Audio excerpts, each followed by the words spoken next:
تبریکات اجرا کننده وظیفه رئیس ولایت مختار کوهستان بدخشان میرزاناباد علیشیر خدابردی به افتخار 27مین سالگرد روز کنستیتوسیای جمهوری تاجیکستان. همدیاران عزیز و گرامی، با قبول حجت اساسی حقوقی عالی کشورمان نخست کنستیتوسیای دولتی صاحب استقلال تاجیکان رسا 27 سال پر می شود. امروز ما با باوری کامل گفته می توانیم که تهیه و قبول کنستیتوسیای جمهوری تاجیکستان منطقاً نتیجه عملی گردیدن تدبیرهای مشخص اساسگذار صلح و وحدت ملی پیشوای ملت پرزیدنت جمهوری تاجیکستان محترم امامعلی رحمان می باشد.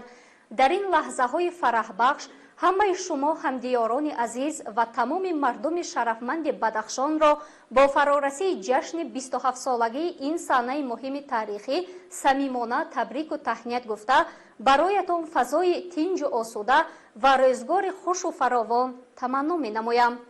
کنستیتوسیا قانون اساسی هر یک دولت مستقل است که در آن پایه‌های دولتداری، راه و روش جمعیتی، حقوق و آزادی‌های انسان، اینچنین وظیفه و مسئولیت در نزد جامعه، ساختار و معیارهای قانونی فعالیت مقامات دولتی و در مجموع تمام پهلوهای حیات جامعه دقیقاً معین کرده شدند. کنستیتوسیای تاجیکستان از جهت جوابگو به معیارهای قبول شده بین المللی و مطابقت با دستاوردها و ارزش‌های جامعه متمدن از طریق کارشناسان جامعه پیشرفته و دموکراتی جهان به طرز سزاوار برگزاری و قدر کرده شده است. آن واقعاً هم افادهگر اراده صادقانه مردم و تجسمگر واقعی مناسبت‌های جمعیتی می باشد. کنستیتوسیای تاجیکستان صاحب استقلال در فضای دولت‌های مشترک المنافع دومین می باشد که به طریق رای‌پرسی قبول گردید.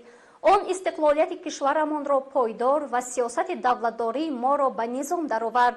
از این خاطر روز 6 نوامبر سال 1994 به تاریخ دولتداری نوین تاجیکان چون روز مقدس و سرنوشت ساز داخل شد. اهمیت تقدیرساز این قطبنامه ملت و مملکت از آن عبارت است که آن اولین بار در تمام دوره موجودیت تاریخ چندین هزار ساله ملتمان به طور حقوقی به جهانیان صاحب استقلالی به دست آورده و راه انتخاب کرده خلقمان را در دولتداری معاصر اعتراف و اعلان نمود. در ماده اول کنستیتوسیا آرزو و آرمان چندین هزار ساله خلق تاجیک عاید بنیاد دولت حقوق بنیاد، دموکراتی، دنیوی، یگانه و اجتماعی ثبت گردید.